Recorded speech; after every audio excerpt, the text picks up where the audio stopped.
전도서 2장 18절에서 26절까지 이 말씀입니다.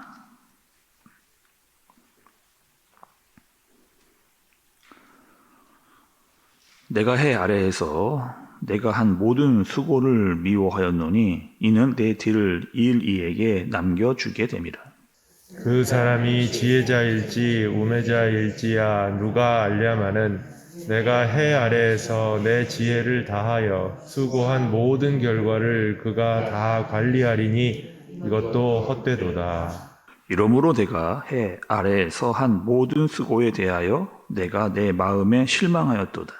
어떤 사람은 그 지혜와 지식과 재주를 다하여 수고하였어도 그가 얻은 것을 수고하지 아니한 자에게 그의 몫으로 넘겨주리니 이것도 헛된 것이며 큰 악이로다.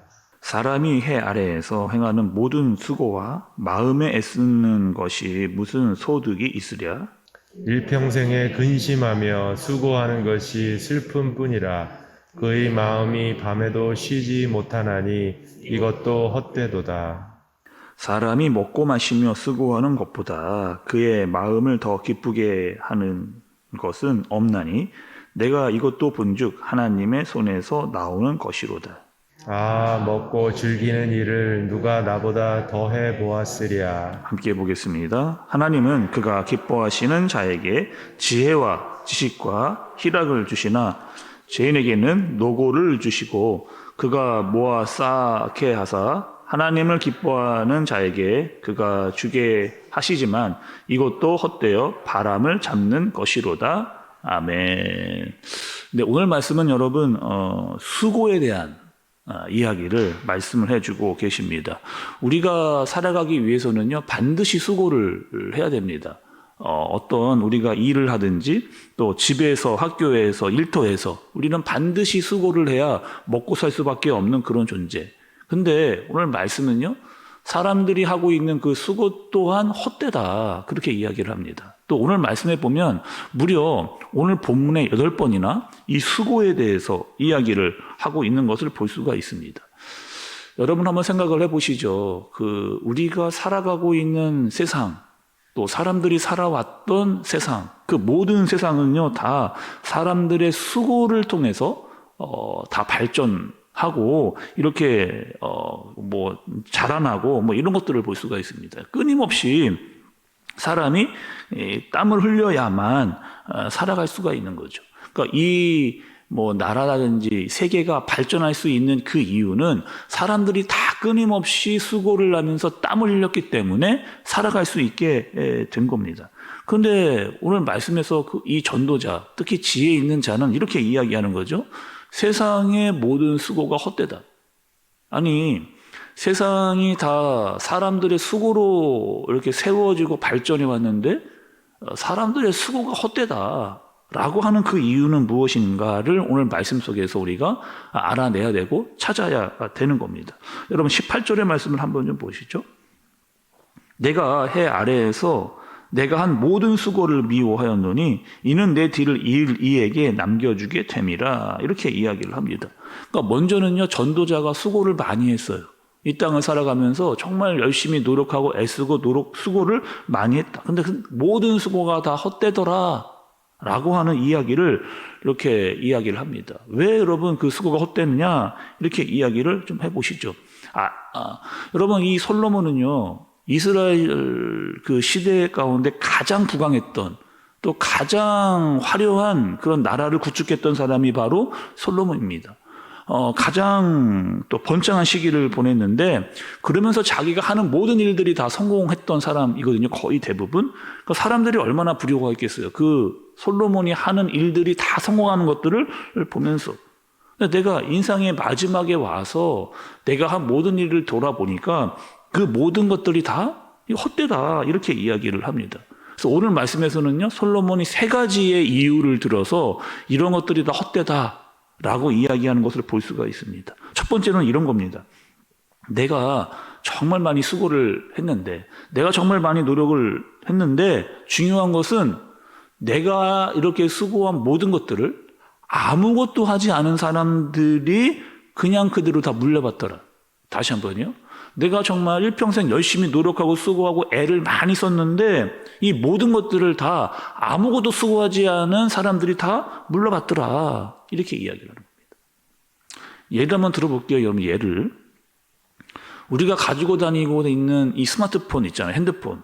이거 얼마나 편리하고 얼마나 우리에게 많은 정보를 주는 그런 우리 기계예요. 옛날에 전화기는요. 전화통화만 했습니다. 근데 지금 핸드폰은 전화통화만 하지는 않잖아요. 뭐 뉴스, 영상 그 모든 것들을 다 이 핸드폰을 통해서 거의 우리가 다 이 정보를 얻고 있습니다. 그런데 이 스마트폰을 개발한 사람들도 있거든요. 얼마나 많은 수고를 여러분 했겠어요. 이 스마트폰이라고 하는 최첨단 기계를 발견하기 위해서 그 기술자들은요, 끊임없이 밤새 고민하고 연구해서 만들어 냈을 겁니다. 그리고 우리는요, 굉장히 쉽게 그것을 이렇게 가지고 다니는 그런 혜택을 누리고 있죠. 근데 우리가 여러분 이렇게 스마트폰 볼 때마다, 와, 이거 만든 사람은 대단해. 이거 만든 사람들은 정말 열심히 노력한 사람들이야. 그럼 볼 때마다 여러분, 물론 한두 번 우리가 야, 이거 참 편리하다 이렇게 이야기했지만 볼 때마다 이 핸드폰을 보면서 와, 이거 만든 사람은 대단한 사람이야. 대단한 사람. 이런 경우는 없다는 거죠. 이런 경우는 없잖아요. 그러니까 뭐 하는 거예요? 이 스마트폰을 만드는 사람들은 굉장히 노력을 하고 수고도 하고 많이 하고 피땀 눈물 다 흘려가면서 만들었는데 그 수고를 기억해 주는 사람은 그리 많지 않더라. 이렇게 이야기를 하는 겁니다. 또 여러분 그 대기업의 재벌도 이런 경우가 많이 있다니까요. 그러니까 대기업을 세운 1세대들을 보면 정말 열심히 노력하고 수고하고 애를 써서 회사를 키워냈습니다. 근데 이 회사를 물려받는 사람들, 그러니까 이제 대재벌의 2세대가 되는 사람들은요, 물론 그 사람들도 많은 노력과 수고를 했을 거예요. 그러나 그냥 주어지는 그들이 뭐 그렇게 뭐 원하거나 원하지 않던 간에 주어지는 정말 많은 혜택들이 그들에게 있다는 거죠. 예전에 여러분 우리가 잘 알고 있는 재미난 이야기가 있잖아요. 이 개미와 배짱이 이야기입니다. 개미와 배짱이 얘기.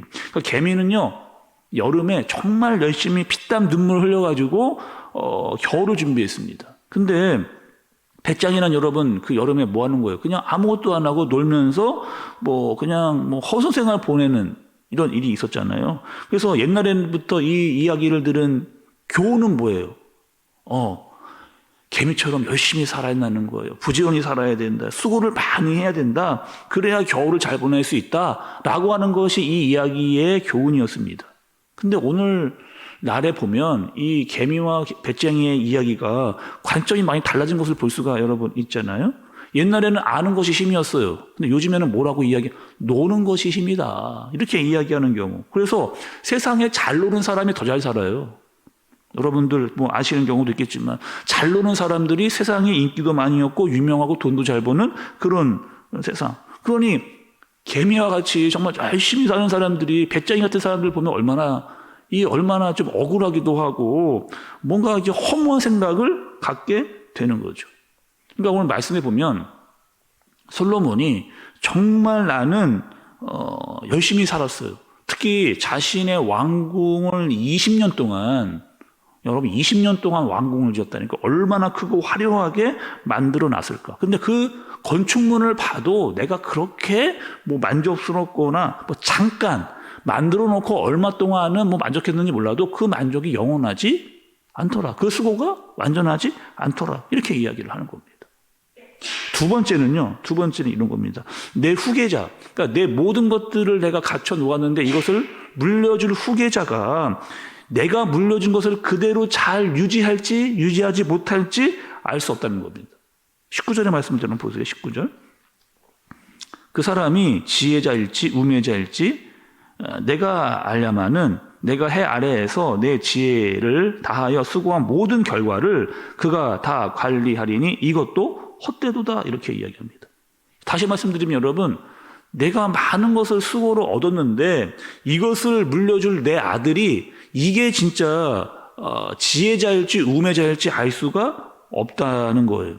실제로 여러분 성경을 보게 되면 솔로몬의 아들이었던 르호보암은 어리석은 자였습니다. 이게 안타까운 일 아니에요? 솔로몬이 어마어마한 것들을 다 만들어서 그 아들에게 물려줬거든요. 이 르호보암에게. 근데 이 르호보암이 어리석은 자였다니까요. 나라를 물려받았는데 나라의 원로들을 무시합니다. 그리고 젊은 사람들, 자기가 친하게 지내는 사람들과만 어울리면서 그것을 쫓아가는, 결국에 어떻게 되느냐, 나라가 둘로 쪼개지는, 그 솔로몬의 아들 때에 가서 나라가 둘로 쪼개지는 일들을 당하게 되는 거죠. 그러니까 솔로몬이 염려한 대로 내 모든 수고, 얼마나 많이 수고했어요. 이 솔로몬이 지혜를 가지고 나라를 붕황하게 하고 가장 화려한 때를 보내서 이것을 아들에게 물려줬는데 아들 때에 이 모든 것들이 다 허무하게 깨져버리는 그런 일들이 있었다는 거죠. 정치, 경제, 문화가 다 발전했는데 그 모든 것들이 다 망해져 버리는 그런 일을 만나게 되는 거죠. 끝으로 세 번째입니다. 세 번째는 내가 아무리 위대한 업적을 쌓아 보았는데 이것을 영원히 누릴 수는 없더라. 내가 엄청난 일들을 다 만들어냈는데 이 모든 것들을 내가 영원히 다 누릴 수는 없더라. 이 이야기를 하는 거죠. 누구나 사람들은 죽음 앞에 설 테인데 죽음 앞에 서 보니 내가 만들어 온 모든 것들을 내가 다 누리지도 못하고 죽게 되었더라. 이렇게 이야기를 하게 되는 거죠. 이만큼 성공했는데 이 많은 것들을 내가 추적을 했는데 이제는 누려야 되는데 내가 죽음 앞에 있게 되었더라. 이렇게 이야기하는 거죠. 우리가 여러분 하나님께 받은 것들은 하나님께서 우리에게 주신 것들이잖아요. 그리고 우리는 그냥 그것을 잘 관리하는 청지기일 뿐인 겁니다. 내 가지고 있는 모든 것이 내 것이라고 생각하는 순간 또 이 모든 것들을 내 자녀에게 물려준다라고 하는 생각을 갖는 순간 그것들이 잘 유지될지는 아무도 알 수가 없다는 거예요. 누구에게요? 하나님께 모든 것이 달려있는 거죠. 그래서 무엇이냐? 내가 맡는 모든 것들이 잠깐의 성취감과 만족감을 줄 수는 있겠지만 이 모든 것들이 영원하지는 않다라고 하는 것을 누가요? 솔로몬이, 지혜자가 이것을 깨닫게 된 겁니다. 오늘 여러분 말씀 준비 제가 하면서 어느덧 12월 1일이 됐습니다. 2022년도가요. 이제 한 달밖에는 남지를 이제 않았죠. 제가 우리 교회 또 우리 성도분들 보면서 이런 마음 들었어요. 참 많이 수고하고 애쓰시고 또 1년을 살아가고 계시다. 또 우리는요, 여러분 이제 수고를 더 해야 됩니다. 근데 그 수고가 정말 어떠한 수고인가? 우리가 무엇을 위한 수고인가? 이것을 반드시 알아야 되는 거죠. 우리의 삶의 목적과 의미가 어디에 있는가? 정말 우리의 많은 수고가 주를 향한 수고가 있는가? 그렇지 않다면 우리의 인생은 다 헛되고 헛된 것들. 우리의 수고가 헛된 것이기 때문에 그런 거죠. 그래서 여러분 우리는요 나 자신만을 위해 사는 사람들 아니에요. 주와 그의 나라를 위해 그 목적을 가지고 사는 사람들입니다. 그래야 우리는 이 땅을 허무하지 않고 삶의 의미와 목적을 가지고 살 수 있는 그런 존재가 되는 거죠. 앞으로 여러분 우리 많은 수고를 해야 됩니다. 그러나 그 수고와 그 삶의 이유와 목적이 어디에 있는지 오늘 말씀에서 깨달았던 이 지혜자가 주는 지혜를 잘 알고 살아가는 저와 여러분들 되어지시기를 예수님의 이름으로 축복합니다. 기도하겠습니다. 하나님 아버지, 우리는 많은 수고를 했고 또 수고를 해야 됩니다. 또 열심히 살아가야 되고 땀을 흘려야 됩니다. 그러나 하나님 그것이 무엇을 위해서 또 어디에 왜 이렇게 해야 되는지에 대한 이유와 목적을 잘 알고 살아갈 수 있도록 인도하여 주옵소서. 우리의 삶의 목적 나만을 위한 삶이 아니라 하나님과 그의 나라 그리고 그 영광을 위해서 살아간다라고 하는 사실을 잊지 않고 주님을 향한 이 수고가 끊이지 아니하도록 또 그 수고를 할 때 하나님께서 주시는 은혜가 더 크다라고 하는 사실을 알고 더 많이 감사하고 더 많이 기뻐하는 우리가 되어지도록 주님께서 인도하여 주옵소서. 예수님의 이름으로 기도드리옵나이다. 아멘.